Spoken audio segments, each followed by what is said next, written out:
سورۃ الواقعہ کے مضامین کا تذکرہ چل رہا ہے۔ گزشتہ نشست میں اس عنوان پر گفتگو مکمل کی گئی تھی کہ اللہ جل شانہ ارشاد فرما رہے ہیں کہ نحن خلقناکم فلولا تصدقون، ہم نے ہی تمہیں پیدا کیا ہے، تم اس بات کی تصدیق کیوں نہیں کرتے؟ افرأیتم ما تمنون اانتم تخلقونہ ام نحن الخالقون، کہ جو پانی کا ایک گندا قطرہ تمہارے جسم سے نکلتا ہے اس کے بعد تم انسان کی تخلیق کرتے ہو یا ہم انسان کی تخلیق کرتے ہیں، اس عنوان پر آپ حضرات کے سامنے گفتگو کی جا رہی تھی۔ اصل میں جیسا کہ ہم بارہا یہ بات پڑھ کر آ چکے ہیں کہ جب بھی کفار اور مشرکین کو یہ بات سمجھائی جاتی تھی کہ یہ زندگی ختم ہو جائے گی، مر جائیں گے، کھپ جائیں گے، اس کے بعد پھر ہم نے دوبارہ پیدا ہونا ہے، تو یہ بات ان کی کھوپڑی میں آتی نہیں تھی کہ ہم جب مر کھپ جائیں گے تو ہم کیسے پیدا ہوں گے۔ اس سورہ واقعہ میں بھی اس مضمون کا تذکرہ ہم گزشتہ نشستوں میں پڑھ کر آئے ہیں، تو وہاں پر اللہ پاک نے کیا جواب دیا؟ قل ان الاولین والآخرین لمجموعون الی میقات یوم معلوم، کہ صرف تم ہی نہیں پیدا کیے جاؤ گے دوبارہ سے، تمہارے اگلے پچھلوں سب کو ہم پیدا کریں گے۔ تو در حقیقت یہ ان کے اس غلط عقیدے کا جواب ایک دوسرے انداز میں دیا جا رہا ہے کہ وَلَقَدْ عَلِمْتُمُ النَّشْأَةَ الْأُولَىٰ فَلَوْلَا تَذَكَّرُونَ، کہ کیا تم اس بات کو جانتے نہیں ہو کہ پہلی مرتبہ بھی ہم نے ہی تمہیں پیدا کیا؟ تو جب ہم نے پہلی مرتبہ تمہیں پیدا کر دیا اس وقت تمہارا کوئی نمونہ بھی موجود نہیں تھا، اب تو تمہارا نمونہ بھی موجود ہے، تو کیا ہم تمہیں دوسری مرتبہ پیدا نہیں کر سکتے؟ تو بات سمجھ میں آ رہی کہ نہیں آ رہی؟ تو اس انداز میں یہاں پر گفتگو کی جا رہی ہے کہ افرأیتم ما تمنون اانتم تخلقونہ ام نحن الخالقون، کہ پانی کا ایک قطرہ جو تمہارے جسم سے نکلتا ہے، عورت کے رحم میں جاتا ہے اور وہاں پر جا کر پھر انسان کی افزائش ہوتی ہے، تو اس انسان کی افزائش تم کرتے ہو کہ ہم کرتے ہیں؟ 9 مہینے کے پروسیجر کے بعد جب بچہ اس دنیا کے اندر آتا ہے تو اس بچے کو پیدا کرنے والا کون ہے؟ اس کو ماں کے پیٹ کے اندر خوراک دینے والا کون ہے؟ اس کی سانس کو وہاں پر جاری رکھنے والا کون ہے؟ اللہ تعالیٰ یہ باتیں ہمیں سمجھا رہے ہیں۔ لیکن جو اگلی آیات ہیں بڑی جلالی قسم کی آیات ہیں۔ اللہ پاک ارشاد فرما رہے ہیں کہ نحن قدرنا بینکم الموت وما نحن بمسبوقین علی ان نبدل امثالکم وننشئکم فیما لا تعلمون، کہ ہم نے تمہارے لیے موت کا فیصلہ کر دیا ہوا ہے۔ یہ بات میں پہلے بھی کسی موقع پہ عرض کر کے آ چکا ہوں، حدیث آپ کو سنا کر آ چکا ہوں کہ جب بچہ ماں کے پیٹ میں ہوتا ہے تو اللہ تعالیٰ ایک فرشتے کو بھیجتے ہیں جو 4 چیزیں اس کی لکھ دیتا ہے۔ یہ نیک بخت ہوگا، بدبخت ہوگا، اس کے دنیا کے اندر اعمال کیا کیا ہوں گے، اس کو رزق کتنا دیا جائے گا، اور اس کی موت کب واقع ہونی ہے۔ ابھی انسان کی پیدائش ہوئی نہیں ہے لیکن اس کی موت کا فیصلہ پہلے سے ہی کر دیا گیا ہے۔ تو اللہ پاک یہاں پہ بھی اسی بات کو سمجھا رہے ہیں کہ نحن قدرنا بینکم الموت وما نحن بمسبوقین علی ان نبدل امثالکم وننشئکم فیما لا تعلمون۔ آج جب میں ان آیات کا مطالعہ کر رہا تھا، ویسے تو سورہ واقعہ کی الحمدللہ روز ہی تلاوت ہوتی ہے، لیکن ایک ہوتا ہے زبان سے تلاوت کرنا اور ایک ہوتا ہے دل کی زبان سے تلاوت کرنا۔ ایک سامنے والی ظاہری زبان سے تلاوت کرنے اور دل کی زبان سے تلاوت کرنے میں بڑا فرق ہے۔ جب میں ان آیات کی تیاری کر رہا تھا، مطالعہ کر رہا تھا، ترجمہ تفسیر کو پڑھ رہا تھا، تو میرے رونگٹے کھڑے ہو گئے یہ والی آیات پڑھ کر۔ تو میں اپنے گھر والوں سے کہہ رہا تھا کہ اللہ پاک نا ہمیں یہاں پہ تڑیاں لگا رہے ہیں۔ اب وہ کیا لگا رہے ہیں، تڑیاں کیا لگا رہے ہیں، اللہ ذرا سنیں۔ اللہ کیا کہہ رہے ہیں؟ نحن قدرنا بینکم الموت، ہم نے موت کا فیصلہ تمہارے لیے مقدر کر دیا ہے۔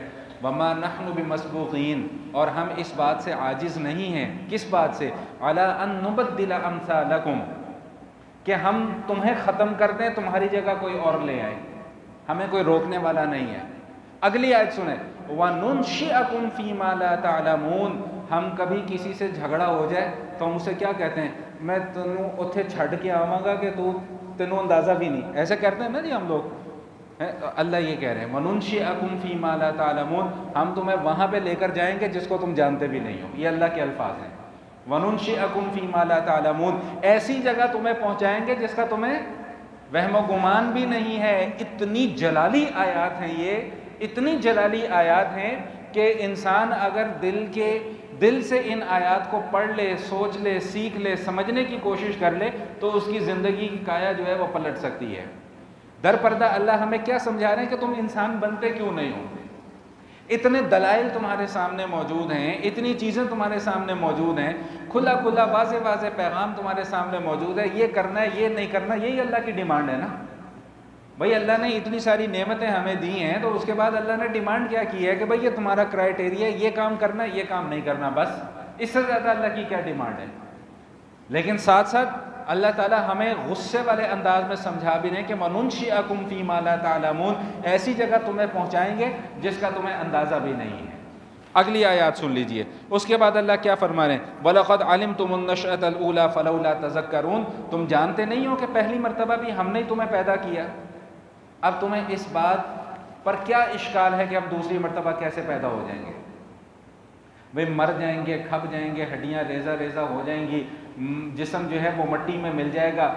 آج ہمارا کوئی نام لینے والا ہے، آج سے 10 سال بعد کوئی ہمیں جانتا بھی نہیں ہوگا، 50 سال بعد کوئی کہے گا کہ اچھا محمد عمیر کون تھا، یہ ہم تو جانتے بھی نہیں، ہم نے تو کبھی زندگی میں اس کا نام نہیں سنا۔ هل اتى على الانسان حين من الدهر لم يكن شيئا مذكورا، ایک وقت وہ ہم پر آیا تھا کہ جس کے متعلق اللہ نے فرما دیا کہ ایک وقت ایسا تھا کہ تمہیں کوئی جانتا ہی نہیں تھا، تم معدوم تھے، تمہاری کوئی حیثیت نہیں تھی، تمہاری کوئی حقیقت نہیں تھی، پھر ہم تمہیں عدم سے وجود میں لے کے آئے، اب پھر ایک زمانہ ایک وقت وہ آنے والا ہے تم پر کہ تم وجود سے پھر عدم کی طرف چلے جاؤ گے۔ وَلَقَدْ عَلِمْتُمُ النَّشْأَةَ الْأُولَىٰ فَلَوْلَا تَذَكَّرُونَ، تمہیں یہ بات کیوں سمجھ میں نہیں آتی؟ کیا مشکل کیا ہے اس بات کو سمجھنے میں کہ جب ہم پہلی مرتبہ پیدا کر سکتے ہیں تو ہم دوسری مرتبہ بھی تمہیں پیدا کر سکتے ہیں؟ میرا خیال ہے کہ بات یہاں تک سمجھ میں آ گئی ہوگی۔ اگلی دلیل جو اللہ پاک نے یہاں پر ارشاد فرمائی ہے، فرمایا کہ أَفَرَأَيْتُم مَّا تَحْرُثُونَ أَأَنتُمْ تَزْرَعُونَهُ أَمْ نَحْنُ الزَّارِعُونَ، یہ جو تم کھیتی باڑی کرتے ہو، اس کھیتی باڑی کو کرنے کے بعد اس میں سے غلہ تم اگاتے ہو کہ ہم اگاتے ہیں؟ کھیتی تم اگاتے ہو کہ ہم اگاتے ہیں؟ بھائی کسان کیا کرتا ہے؟ کسان ہل چلاتا ہے، ٹھیک، ہل چلانے کے بعد زمین کو زرخیز کرتا ہے، زمین کو زرخیز کرنے کے بعد بیج لگاتا ہے، بیج لگانے کے بعد پانی لگاتا ہے، پانی لگانے کے بعد اب اس کا کام صرف اتنا ہوتا ہے کہ اس نے اپنے کھیت کی جو اس نے بویا ہے اس کی حفاظت کرنی ہوتی ہے کہ کوئی پرندہ آ کے وہ بیج چگ کے نہ لے جائے، ٹھیک۔ لیکن اس بیج کے اندر کومپل کون بنا رہا ہے، اس بیج کو پودے کی شکل میں کون لے کر آ رہا ہے، اس پودے کو زمین سے باہر کون نکال رہا ہے، اس پودے کو درخت کی شکل کون دے رہا ہے، اس کے اوپر پھل کون لگا رہا ہے، اللہ فرما رہا ہے کہ یہ کام تم نہیں کرتے، یہ ہم کام کرتے ہیں۔ تمہارا کام صرف جتنا تھا تم نے اتنا کر دیا، بس اس کے بعد کا پروسیجر تمہیں پتہ ہی نہیں ہے کہ آگے کیا ہو رہا ہے کیا نہیں ہو رہا۔ تم تو اطمینان کیے بیٹھے ہو کہ جی پھل ہوگی، فصل ہوگی، فصل بیچیں گے، اپنی روزی روٹی کمائیں گے، لیکن اس فصل کو اگنے میں اور اس فصل پر بیج لگنے میں جو سارا کا سارا پروسیجر ہے وہ تو صرف اور صرف اللہ کے حکم سے ہی چل رہا ہے نا، اس میں تو تمہارا کچھ کرنا دھرنا نہیں ہے۔ أَفَرَأَيْتُم مَّا تَحْرُثُونَ أَأَنتُمْ تَزْرَعُونَهُ أَمْ نَحْنُ الزَّارِعُونَ، تم اگانے والے ہو کہ ہم اگانے والے ہیں؟ اگر اللہ چاہیں کہ بھئی اس فصل کو اگنا ہی نہیں ہے وہ فصل نہیں اگے گی، اگر اللہ چاہیں کہ فصل اگ جائے لیکن اس پر کوئی پھل نہ آئے، پھل نہیں آئے گا، اگر اللہ چاہیں کہ اس میں کوئی اناج نہ اگے، وہ اناج نہیں اگے گا۔ میں پہلے بھی اس موضوع پر بات کر کے آ چکا ہوں کہ ہم آم کھاتے ہیں، آم کا پیڑ ہے، ہم نے آم کا بیج لگایا، کتنا سا بیج ہوتا ہے میں نے تو دیکھا بھی نہیں، چھوٹا سا ہی ہوتا ہوگا نا، چند سینٹی میٹر کا ہی بیج ہوتا ہوگا، چھوٹا سا بیج، اس کے اندر تو آم نہیں ہے، اس چھوٹے سے بیج کے اندر تو ایک آم نہیں آ سکتا، لیکن اللہ تعالیٰ اس چھوٹے سے بیج سے پورا کا پورا پیڑ بنا دیتے ہیں، اور وہ پیڑ جب تک زندہ رہتا ہے تب تک پھل دیتا رہتا ہے۔ بیج کتنا سا تھا؟ چھوٹا سا، اس بیج کے اندر لاکھوں کی تعداد میں آم بھرنے والا کون ہے؟ اللہ کی ذات۔ اس آم کے اندر ذائقہ رکھنے والا کون ہے؟ اللہ۔ اس آم کے اندر گٹھلی پیدا کرنے والا کون؟ اللہ۔ اس کے اندر گودا پیدا کرنے والا کون؟ اللہ۔ اس کے اندر رس پیدا کرنے والا کون؟ یہ سب اللہ کی ذات کرتی ہے۔ اور میں نے پہلے بھی یہ بات عرض کی تھی کہ آم کے پیڑ پر آپ کو کبھی سنترے لگے ہوئے نظر نہیں آئیں گے، سنترے کے پیڑ پر کبھی تربوز نہیں لگا ہوگا، تربوز کی بیل پر کبھی خربوزہ نہیں اگے گا، کبھی انگور نہیں اگے گا، یہ سارے کے سارے پھل اپنی اپنی جگہ پر اگیں گے، آپ نے اگر مولی کا بیج بویا ہے تو مولی ہی اگے گی، گاجر نہیں نکلے گی وہاں سے۔ اگر گاجر کا بیج بویا ہے تو وہاں سے آلو یا شلجم نہیں نکلیں گے۔ جس چیز کا بیج اللہ نے جس کے لیے بنایا ہے، آپ وہی پھل یا وہی سبزی وہاں سے حاصل کریں گے۔ تو اللہ تعالیٰ مجھے اور آپ کو پوچھ رہے ہیں کہ انتم تزرعونہ ام نحن الزارعون، تم کھیتی باڑی کر کے فارغ ہو جاتے ہو، اس کھیتی باڑی کے اندر پھل لگانے والا کون ہے؟ اناج اگانے والا کون ہے؟ سبزیاں اگانے والا کون ہے؟ تم کرتے ہو کہ ہم کرتے ہیں؟ اور اس کے بعد ارشاد فرما دیا کہ لو نشاء لجعلناہ حطاما فظلتم تفکہون انا لمغرمون بل نحن محرومون۔ اگر ہم چاہیں تو تمہاری تیار اور کھڑی فصل کو بھوسے میں تبدیل کر دیں، گھاس پھوس میں تبدیل کر دیں، جڑی بوٹیوں میں تبدیل کر دیں، کوئی روکنے والا ہے؟ نہیں سمجھ میں آ رہی بات؟ اللہ کہہ رہے ہیں کہ اگر ہم چاہیں تو اس کھڑی ہوئی فصل کو بھوسے میں تبدیل کر دیں، پھر کیا ہوگا؟ فضل تم تفکہون، پھر تم باتیں ہی کرتے رہ جاؤ گے۔ انا لمغرمون، ہم تو ڈیفالٹر ہو گئے۔ بھائی جس نے اس فصل سے کمانا تھا، اس کی فصل اگر برباد ہو گئی، اس کی فصل اگر تباہ ہو گئی تو وہ ڈیفالٹر ہی ہوگا نا۔ انا لمغرمون، یہ اللہ کا قرآن کہہ رہا ہے کہ ہم تو قرض دار ہو گئے۔ اللہ کہہ رہے ہیں پھر تم یہ باتیں ہی کرتے رہ جاؤ گے، لیکن حقیقت کیا ہے وہ تم سمجھنے کی کوشش نہیں کر رہے۔ ہونا تو یہ چاہیے تھا کہ ان ساری چیزوں کو اپنی آنکھوں سے دیکھتے ہوئے تم آنکھیں بند کر کے اللہ کی ذات پر ایمان لے آتے، اور اگر ایمان قبول کر چکے ہو تو آنکھیں بند کر کے اللہ کی ذات پر کامل بھروسہ کر لیتے، اعتماد کر لیتے۔ لیکن جنہوں نے ایمان قبول نہیں کرنا تھا وہ ایمان نہیں لے کے آئے، جنہوں نے ایمان قبول کر لیا انہوں نے اللہ کی ذات پر اس انداز میں بھروسہ کیا نہیں جس طرح کرنا چاہیے تھا۔ میں ہمیشہ کہا کرتا ہوں آج ہم ذلیل ہو رہے ہیں، رسوا ہو رہے ہیں، چاروں طرف سے ہمیں جوتے پڑ رہے ہیں۔ وجہ کیا ہے؟ کہ ہم نے جو اللہ تعالیٰ سے تعلق اپنا جوڑنا تھا وہ جوڑا ہی نہیں، جو رشتہ ہمارا اللہ کے ساتھ ہونا چاہیے تھا وہ ہے ہی نہیں، جو تعلق ہمارا اللہ کے ساتھ ہونا چاہیے تھا وہ ہے ہی نہیں۔ ہمارا تو ہونا یہ چاہیے تھا کہ ہم پر جب کوئی مشکل آتی ہے ہم اللہ سے لو لگاتے کہ اللہ میاں آپ نے یہ پریشانی ڈالی، آپ نے پریشانی سے نکالنا ہے۔ ہم بھاگے پھرتے ہیں اسباب کی طرف، دوڑے پھرتے ہیں اسباب کی طرف، حالانکہ ہم یہ نہیں سوچتے کہ وہ اسباب پیدا کرنے والا بھی اللہ ہی ہے۔ تو اللہ کیا فرما رہے ہیں کہ انتم تزرعون ام نحن الزارعون، اگر یہ تم پھل اگاتے ہو یا ہم اگاتے ہیں، اگر ہم تمہاری اس کھڑی فصل کو برباد کر دیں تو تم ہمارا کچھ بگاڑ نہیں سکتے، بلکہ انا لمغرمون، تم تو آپس میں صرف یہی باتیں کرتے رہ جاؤ گے کہ جی ہم تو قرض دار ہو گئے، ہم تو مقروض ہو گئے، ہم تو ڈیفالٹر ہو گئے، ہمارے پاس تو کچھ بچا ہی نہیں ہے۔ اس کے بعد اللہ پاک آگے اپنی ایک اور نعمت کا ارشاد فرماتے ہیں کہ افرأیتم الماء الذی تشربون، یہ جو پانی تم پی رہے ہو، اانتم انزلتموہ من المزن ام نحن المنزلون، کہ آسمان سے اس پانی کو تم اتارتے ہو کہ ہم اتارتے ہیں۔ اچھا بھائی ایک مسئلہ سمجھ لیں، یہ بھائی جس طرح آپ بیٹھے ہوئے ہو نا، یہ آپ کو کہہ رہا ہوں یہ رومال والے بھائی، اور یہ جس طرح آپ بیٹھے ہوئے تھے رنگین کرتے والے بھائی، جمعے کے دن اس طرح بیٹھنے سے نبی پاک صلی اللہ علیہ وسلم نے منع فرمایا۔ اس کو کیا کہتے ہیں؟ گوٹ مار کر بیٹھنا۔ کیا کہتے ہیں؟ گوٹ مار کر بیٹھنا کہتے ہیں نا اس کو۔ یہ ایسے ذرا بیٹھ کے دکھانا کیسے بیٹھے ہوئے تھے، ہاں ایسے۔ جمعے والے دن نبی پاک صلی اللہ علیہ وسلم نے اس طرح مسجد میں جمعے کے لیے جب آئیں تو بیٹھنے سے منع فرمایا، ٹھیک ہے؟ سمجھ میں آ گیا مسئلہ؟ اور یہ جو جوان جو ٹیک لگا کے بیٹھے نا، ذرا آگے آ جاؤ، کچھ نہیں ہوتا۔ ہاں ابھی سے بوڑھے ہو جاؤ کہ ہماری تو عمر ہو گئی، میں تو بھائی کمر کا مریض ہوں، اس کے باوجود تمہارے سامنے آ کے بیٹھو، تم ٹیک لگا کے بیٹھ گئے ہو، جوان بچے، ابھی تو تمہاری شادیاں بھی نہیں ہوئی ہوئی ہیں، ہو گئی ہیں شادی؟ ہو گئی ہے؟ اچھا پھر ٹھیک ہے۔ اچھا بھائی واپس آ جائیں اپنے مضمون کی طرف۔ اللہ کیا فرما رہے ہیں کہ افرأیتم الماء الذی تشربون، بھائی یہ جو پانی تم پی رہے ہو، انتم انزلتموہ من المزن ام نحن المنزلون، اس پانی کو بادلوں سے تم نے اتارا ہے کہ ہم نے اتارا ہے؟ بولو نا بھائی کس نے اتارا ہے؟ اللہ نے اتارا۔ اگر اللہ یہ پانی نہ اتارتے تو مجھے اور آپ کو پانی پینے کو ملتا؟ نہیں ملتا۔ اگر اللہ تعالیٰ پانی کے اندر پیاس بجھانے کی تاثیر نہ رکھتے تو پانی پی کر میری آپ کی پیاس بجھتی؟ نہیں۔ اللہ تعالیٰ نے پانی اتارا ہی اس لیے پھر پانی کے اندر تاثیر بھی رکھی، اور پھر تاثیر ایسی رکھی کہ ہم پانی پیتے ہیں ہماری پیاس بجھ جاتی ہے۔ پھر ابھی بات یہاں پر ختم نہیں ہوئی، ابھی آگے اللہ پاک پھر اس نعمت کا تذکرہ فرما رہے ہیں کہ لو نشاء جعلناہ اجاجا فلولا تشکرون، اگر ہم اس پانی کو کڑوائی کر دیں کیا کر لو گے؟ میٹھا کر سکتے ہو اس پانی کو؟ اگر اللہ ہی اس پانی کو کھارا کر دیتا تم کیا کرتے؟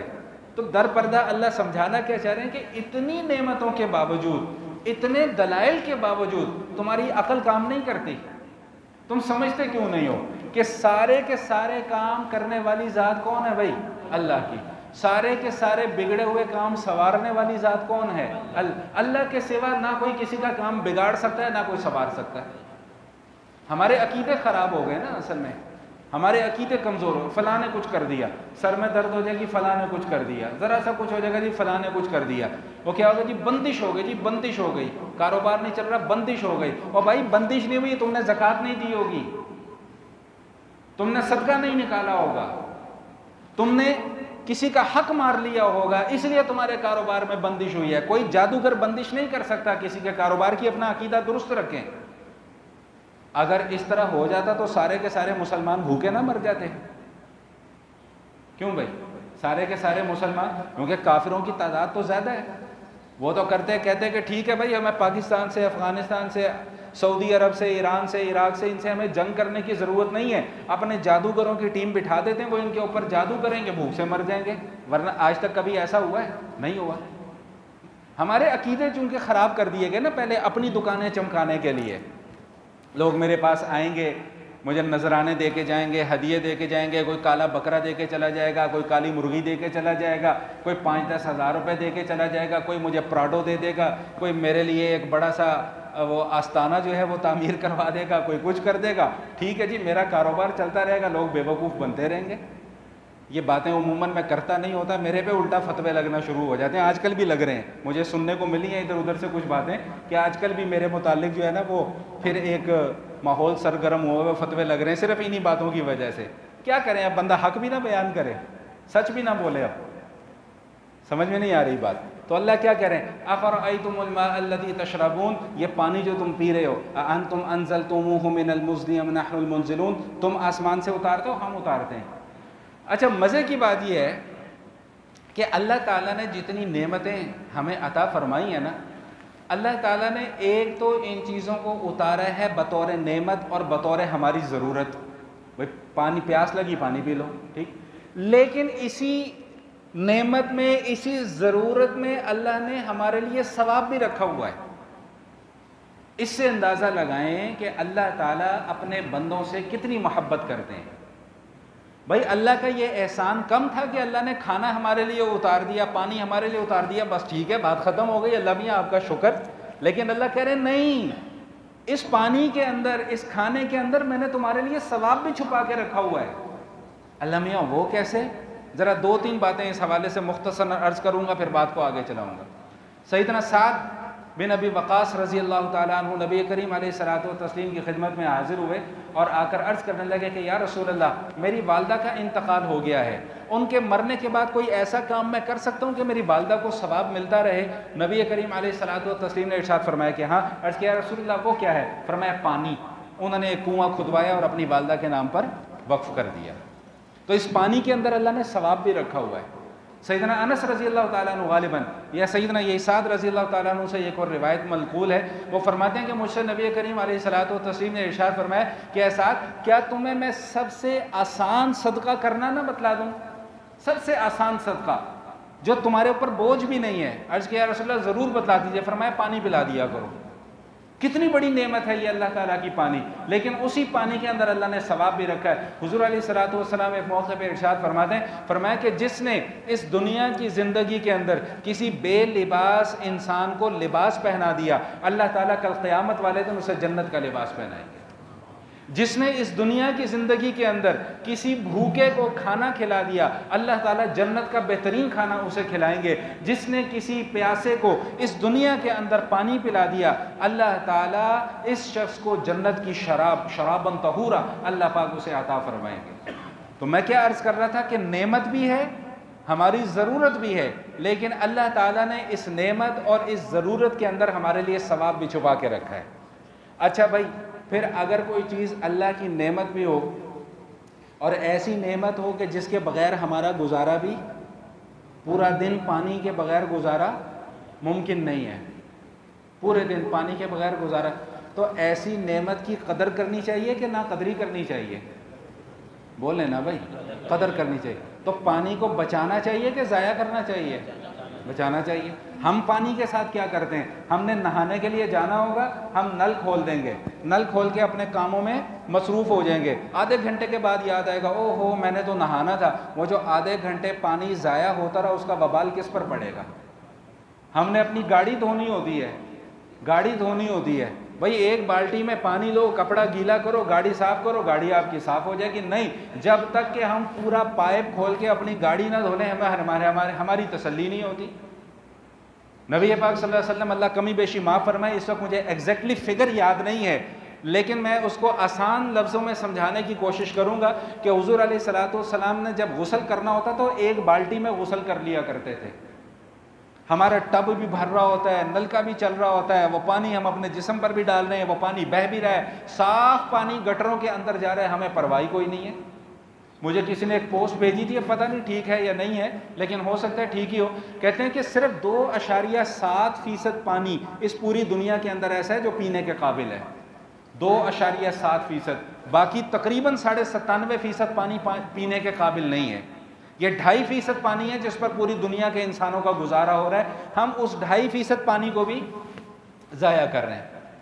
موجودہ دور کے محققین یہ بتلا رہے ہیں کہ زیر زمین پانی کی سطح اب آہستہ آہستہ کم ہونا شروع ہو گئی ہے۔ تو بھائی جب یہ اللہ تعالیٰ کی نعمت بھی ہے، ہماری ضرورت بھی ہے، تو اس نعمت کی قدر بھی کریں اور اپنی اس ضرورت کو ضرورت کے لیے سنبھال کے بھی رکھیں۔ خدا نہ خواستہ اللہ نہ کرے کہ کہیں ایسا وقت نہ آ جائے کہ ہم پیاسے ہوں لیکن ہمیں پینے کو پانی نہ ملے، ہم بھوکے ہوں اور ہمیں کھانے کو کھانا نہ ملے۔ تو بہرحال اللہ پاک کیا ارشاد فرما رہے ہیں کہ افرأیتم الماء الذی تشربون اانتم انزلتموہ من المزن ام نحن المنزلون، کہ یہ جو پانی ہم نے نازل کیا، یہ جو پانی تم پیتے ہو یہ ہم نازل کرتے ہیں یا تم آسمان سے اتارتے ہو؟ یقیناً اللہ تعالیٰ ہی نازل فرما دیں۔ اور پھر کیا فرما دیا کہ اگر ہم اس پانی کو کڑوا کر دیں تو تم کیا کر لو گے؟ ہمارا تم کچھ نہیں بگاڑ سکتے۔ آخری بات جو اللہ پاک نے یہاں پر ارشاد فرمائی وہ کیا ارشاد فرمایا؟ فرمایا کہ افرأیتم النار التی تورون اانتم انشأتم شجرتها ام نحن المنشئون، یہ جو آگ تم جلاتے ہو، آگ جو تم جلاتے ہو، اس آگ جلانے کے لیے درختوں کو تم نے پیدا کیا کہ ہم نے پیدا کیا ہے؟ لکڑی استعمال ہوتی ہے نا آگ جلانے کے لیے۔ پہلے زمانے میں کہتے ہیں خاص قسم کا پتھر بھی ہوا کرتا تھا، وہ پتھر کو پتھر سے رگڑتے تھے تو آگ پیدا ہو جاتی تھی۔ بعض اس قسم کی لکڑیاں بھی ہیں کہ ان کو آپس میں رگڑا جائے تو اس سے بھی آگ پیدا ہو جاتی ہے۔ اب چلو وہ نہ صحیح، ہمارے ہاں گیس نہ آ رہی ہو تو ہم کیا کرتے ہیں بھائی؟ لکڑیاں جلاتے ہیں۔ تو اللہ فرما رہے ہیں کہ جو لکڑیاں جلانے کے لیے تمہارے پاس جو درخت ہے، یہ درخت تم پیدا کر رہے ہو کہ ان درختوں کو ہم پیدا کر رہے ہیں؟ اور یہ سارے کے سارے دلائل کو بیان کرنے کے بعد اللہ پاک نے ایک بات کیا ارشاد فرما دی کہ بھائی یہ ساری کی ساری چیزیں ہم بطور نصیحت کے لیے تم لوگوں کو بیان کر رہے ہیں۔ کیوں بیان کر رہے ہیں؟ تاکہ تم اپنا ایمان اور اپنا عقیدہ مضبوط کر لو۔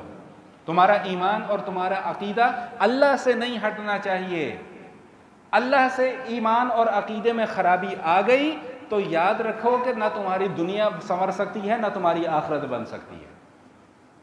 میں نے شاید کچھ عرصہ پہلے بھی یہ جملہ آپ کی خدمت میں عرض کیا تھا، یاد دہانی کے لیے دوبارہ عرض کر رہا ہوں اور پھر بات کو اپنی ختم کرنے کی کوشش کروں گا کہ جب انسان کے اوپر کوئی حالت آتی ہے، سب سے پہلے اس کا ذہن جس چیز کی طرف جائے سمجھ لو وہی تمہارا خدا ہے۔ بیماری آئی، سب سے پہلے ذہن اس بات کی طرف گیا کہ میں فلاں ڈاکٹر کے پاس جاؤں گا تو مجھے شفا ملے گی، سمجھ لو کہ تم نے ڈاکٹر کو اپنا خدا سمجھا ہوا ہے۔ تم نے یہ نہیں سوچا کہ شفا تو مجھے اللہ نے دینی تھی، ڈاکٹر نے تو صرف دوا دینی تھی۔ اس دوا کے اندر تاثیر رکھنے والی ذات تو اللہ کی ہے نا۔ اگر اللہ دوا کے اندر تاثیر نہ رکھیں تو پورا کا پورا پیناڈول کا پتا بھی کھا لو تو سر کا درد ختم نہیں ہو سکتا۔ اللہ نے دوا میں تاثیر رکھی ہے، وہ دوا حلق سے نیچے اترتی ہے، پیٹ میں جاتی ہے، پھر اللہ اسے شفا کرنے کا حکم دیتے ہیں تو وہ شفا دیتی ہے، وگرنہ شفا نہیں ہو سکتی۔ سورۃ الواقعہ کے اندر یہ بڑے اہم مضامین بیان کیے گئے ہیں۔ ایک آخری مضمون بیان کرنا ہے، اس کے بعد اپنی بات کو مکمل کرتا ہوں۔ جو آخری رکوع ہے سورۃ الواقعہ کا، اس کی جو ابتدائی آیات ہیں یہ بہت توجہ طلب آیات ہیں، امید رکھتا ہوں کہ آپ سب کی توجہ میری طرف ہوگی۔ فرمایا کہ فَلَا أُقْسِمُ بِمَوَاقِعِ النُّجُومِ وَإِنَّهُ لَقَسَمٌ لَوْ تَعْلَمُونَ عَظِيمٌ إِنَّهُ لَقُرْآنٌ كَرِيمٌ فِي كِتَابٍ مَّكْنُونٍ لَا يَمَسُّهُ إِلَّا الْمُطَهَّرُونَ تَنزِيلٌ مِّن رَّبِّ الْعَالَمِينَ۔ یہاں پر چونکہ دو بہت اہم مسائل ہیں، اس لیے میں ان آیات کے اوپر تھوڑا سا زور دوں گا۔ اللہ تعالیٰ یہاں پر گرتے ہوئے ستارے کی قسم کھا رہے ہیں، فَلَا أُقْسِمُ بِمَوَاقِعِ النُّجُومِ، کہ قسم ہے گرتے ہوئے ستاروں کی۔ یہ جو گرتا ہوا ستارہ ہے یہ کیا ہے؟ مفسرین فرماتے ہیں کہ اس گرتے ہوئے ستارے سے مراد خود قرآن کریم ہے۔ ستارہ جب گرتا ہے تو ٹوٹ ٹوٹ کر گرتا ہے، تو قرآن کریم بھی جب نازل ہوا تو کیسے نازل ہوا؟ تھوڑا تھوڑا کر کے، نجمن نجمن عربی زبان میں، نجمن نجمن عربی زبان کی خوبصورتی اور اس کا حسن یہ ہے کہ موقع کی مناسبت سے ایک لفظ کا ترجمہ کرنا پڑتا ہے۔ اب یہ نجوم کا معنی ستارے بھی ہے، اب یہی اس کا مصدر نجمن ہو جائے تو اس کا معنی تھوڑا تھوڑا تھوڑا تھوڑا۔ اسی لیے کہتے ہیں کہ صرف اردو کی 2 کتابیں پڑھ لینے سے کوئی مفسر، بولے نا بھائی، نہیں بن جاتا۔ کوئی یوٹیوبر بن جائے تو بن جائے، مفسر نہیں بن سکتا، یا محدث نہیں بن سکتا۔ تو بات سمجھ میں آگئی کہ نہیں آگئی؟ تو اللہ تعالیٰ خود قرآن کریم کی ہی قسم کھا رہے ہیں تفسیر کے اعتبار سے، اور قسم کھا کے کیا ارشاد فرمایا؟ اِنَّهُ لَقُرْآنٌ کریم، بھائی یہ قرآن ہے، اللہ کا کلام ہے، بڑی بزرگی والا ہے۔ فی کتاب مکنون، ایک محفوظ کتاب کے اندر یہ قرآن موجود ہے۔ لا یمسہ الا المطہرون، اس کو صرف پاکیزہ لوگ ہی چھو سکتے ہیں، ناپاک لوگ اس قرآن تک رسائی ان کی ممکن نہیں ہے۔ بس یہاں پر روک کر ایک مسئلہ سمجھ لیں، تفسیر بھی سمجھ لیں، مسئلہ بھی سمجھ لیں۔ 2 تفسیریں علماء مفسرین نے یہاں پر بیان فرمائی ہیں۔ ایک تفسیر تو یہ بیان فرمائی ہے کہ فی کتاب مکنون سے مراد لوح محفوظ ہے، جہاں پر اللہ نے صرف قرآن ہی نہیں کل کائنات کے حالات کو لکھ دیا ہوا ہے۔ تو فرمایا کہ لا یمسہ الا المطہرون، وہاں سوائے پاکیزہ لوگوں کے کوئی نہیں جا سکتا۔ اگر یہ تفسیر مراد لی جائے تو اس کا معنی یہ ہوگا کہ وہاں پر فرشتوں کے علاوہ کوئی اور سو رہے ہیں سارے۔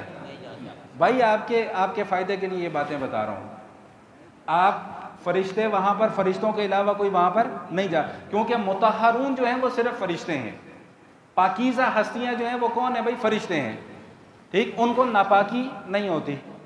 اچھا، دوسری تفسیر جو علماء مفسرین نے بیان فرمائی ہے وہ کیا کہ فی کتاب مکنون لا یمسہ الا المطہرون، بھائی یہ جو قرآن کریم تمہارے سامنے کتابی شکل میں موجود ہے نا، اس کو ناپاک لوگ نہیں چھو سکتے۔ مسئلہ سمجھ میں آ گیا؟ اس کو ناپاک لوگ نہیں چھو سکتے۔ اب جو فقہی مسئلہ ہے وہ سمجھ لیں۔ بھائی 2 مسئلے ہیں، ایک ہے بغیر وضو کے قرآن کریم کو پڑھنا، اور ایک ہے بغیر وضو کے قرآن کریم کو چھونا، دونوں میں فرق ہے۔ ناپاکی کی حالت بھی 2 طرح کی ہوتی ہے، آپ کو تعلیم الاسلام تھوڑی سی پڑھائیں۔ ناپاکی کی حالت بھی 2 طرح کی ہوتی ہے، ایک چھوٹی ناپاکی ہوتی ہے، ایک بڑی ناپاکی ہوتی ہے۔ چھوٹی ناپاکی وہ ہے کہ جب ہم وضو کریں گے تو وہ چھوٹی ناپاکی ختم، اور بڑی ناپاکی کے لیے غسل کی ضرورت ہوتی ہے۔ میرا خیال ہے سمجھ گئے ہوں گے، مجھے مزید اس کی وضاحت کرنے کی ضرورت نہیں۔ اگر حاجت صرف وضو کی ہے تو دیکھ کر یا زبانی قرآن کریم کو پڑھنا جائز ہے، چھونا پھر بھی جائز نہیں ہے۔ اور اگر غسل کی حاجت ہے تو نہ دیکھ کر پڑھنا جائز ہے، نہ چھو کر، نہ زبانی پڑھنا جائز ہے، اور چھونے کی تو ویسے ہی اجازت نہیں۔ سمجھ میں آ رہا ہے مسئلہ؟ آ گیا سمجھ میں؟ اچھا، اب مسئلہ یہ سمجھ لیں کہ بعض لوگوں نے یہاں پر امت کے اندر ایک غلط فہمی پیدا کرنے کی یہ کوشش کی کہ جی چونکہ اس سے مراد فرشتے ہیں تو ہم اگر قرآن کریم کو بغیر وضو کے چھو بھی لیں تو کوئی گناہ نہیں ہے، کوئی گناہ نہیں ہے۔ اچھا، تو علماء مفسرین نے فرمایا کہ بھائی ہمارے پاس صرف قرآن کی ایک آیت نہیں ہے، ہمارے پاس نبی کریم علیہ الصلاۃ والتسلیم کا عمل اور نبی کریم علیہ الصلاۃ والتسلیم کا فرمان بھی موجود ہے۔ یمن کے ایک عامل ہیں عمر بن حزم رضی اللہ تعالیٰ عنہ، نبی علیہ الصلاۃ والسلام نے ان کو یمن بھیجا، عامل بنا کر بھیجا کہ جاؤ جا کر وہاں پہ معاملات ذرا جا کر سیدھے کرو، اور ان کو کچھ نصیحتیں فرمائی۔ موطا امام مالک کی یہ حدیث ہے۔ تو حضور علیہ الصلاۃ والسلام نے جو نصیحتیں ان کو فرمائی، ان نصیحتوں میں سے ایک نصیحت یہ بھی فرمائی کہ یاد رکھو، اس بات کا خیال رکھنا کہ قرآن کریم کو کوئی بھی بغیر وضو کی حالت میں ہاتھ نہ لگائے۔ مسئلہ سمجھ میں آ گیا؟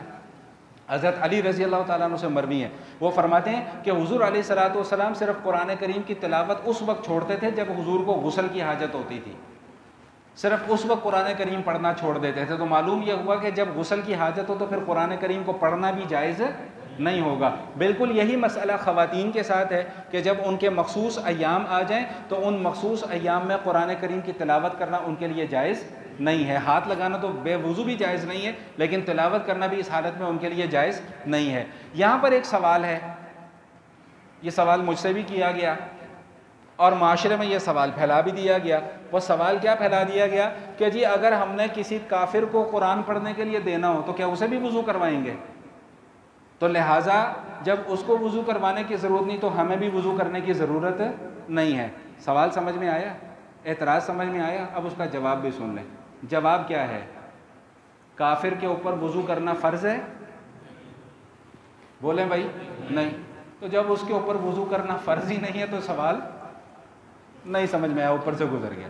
بھائی ہمارے اوپر تو نماز بھی فرض ہے، نماز سے پہلے وضو بھی فرض ہے۔ کافر کے اوپر تو نہ نماز فرض ہے نہ قرآن کی تلاوت فرض ہے، وہ تو مکلف ہی نہیں ہے احکام کا۔ تو جب وہ شریعت کے احکام کا مکلف ہی نہیں ہے تو اس کو وضو کرانے کی پابندی کیسی اور وہ دلیل کیسے بن سکتی ہے؟ اور یاد رکھیے گا کہ جب نبی پاک صلی اللہ علیہ وسلم کے فرامین آ جائیں، حضور علیہ الصلوۃ والسلام کا عمل آ جائے، صحابہ کا عمل آ جائے، تو پھر کوئی بڑے سے بڑا دانشور بھی آ کر اپنی دانشوری جھاڑتا رہے تو اس کی کوئی حقیقت اور کوئی حیثیت نہیں ہے۔ یہ مسئلہ اچھے طریقے سے سمجھ لیں کہ قرآن کریم کو بغیر وضو کے ہاتھ لگانا جائز نہیں ہے، زبانی پڑھ سکتے ہیں۔ غسل کی حاجت ہو تو زبانی اور دیکھ کر دونوں طریقے سے پڑھنے کی اجازت نہیں ہے۔ یہیں سے ایک مسئلہ اور بھی ہے، بھائی سونے والے جاگ جاؤ۔ مجھے پتہ ہے کہ آپ کے مطلب کی باتیں نہیں ہیں، لیکن میں بہت محنت کر کے آتا ہوں، میری محنت پہ پانی نہ پھیرا کریں۔ سونے والے جاؤ، وہ بھائی کو جگا دیں ذرا، اور ادھر دیکھو بھائی، آپ لوگ کیوں دیکھنا شروع ہو گئے؟ ادھر آپ میری طرف دیکھو بس۔ اچھا ایک مسئلہ اور جو لوگ اکثر پوچھتے ہیں کہ بھائی موبائل کے اوپر قرآن کریم پڑھ سکتے ہیں کہ نہیں پڑھ سکتے ہیں؟ ٹھیک، تو بھائی پہلا مسئلہ تو یہ ہے کہ موبائل کے اوپر قرآن کریم پڑھنا جائز ہے، پڑھ سکتے ہیں۔ اب دوسرا اہم مسئلہ ہے کہ بغیر وضو کے پڑھ سکتے ہیں کہ نہیں پڑھ سکتے ہیں۔ تو اس میں فقہاء کرام فرماتے ہیں کہ جب آپ کی موبائل سکرین پر قرآن کریم کھلا ہوا ہو تو اس وقت وہ مصحف کے حکم میں ہے، اس وقت اس کی سکرین کو بغیر وضو کے ہاتھ لگانا جائز ہے نہیں ہے۔ تو احتیاط کا تقاضا یہی ہے کہ جب موبائل پر بھی قرآن کریم پڑھنا ہو تو احتیاط کا تقاضا یہ ہے کہ باوضو ہو کر ہی اس کو پڑھا جائے۔ ہاں اس کا ایک حل اور بھی ہے کہ اگر وہ صفحہ پلٹنا ہو تو اس کے لیے تو ظاہری بات ہے آپ کو انگلی پھیرنی پڑے گی، تو وہ والیوم بٹن سے بھی صفحہ آگے پیچھے ہو سکتا ہے۔ اگر کوئی ایسی جگہ پر بیٹھا ہو کہ جہاں پر وضو نہیں کر سکتا وہ، اور وہ قرآن کریم کی تلاوت کرنا چاہتا ہو تو وہ پھر اس طریقے سے تلاوت جو ہے وہ کر سکتا ہے۔ تیسرا مسئلہ لوگ یہ پوچھتے ہیں کہ جی موبائل میں ہم نے قرآن پاک انسٹال کیا ہوا ہے تو اب ہمیں باتھ روم بھی جانا پڑ جاتا ہے، موبائل جیب میں ہوتا ہے، تو بھائی جب وہ قرآن اس کے اوپر سے بند ہو گیا نا تو اب یہ موبائل قرآن نہیں ہے، یہ موبائل ہی ہے۔ اب باتھ روم میں لے جانا بھی چاہیں تو لے جا سکتے ہیں، اس میں کوئی حرج نہیں ہے۔ امید کرتا ہوں کہ یہ ساری کی ساری گفتگو جو ہے وہ انشاءاللہ سمجھ میں آ گئی ہوگی۔ اسی مضمون کے ساتھ الحمدللہ ہمارے سورۃ الواقعہ کے مضامین بھی مکمل ہوتے ہیں۔ اللہ میرا کہنا اور آپ حضرات کا سننا قبول فرمائے۔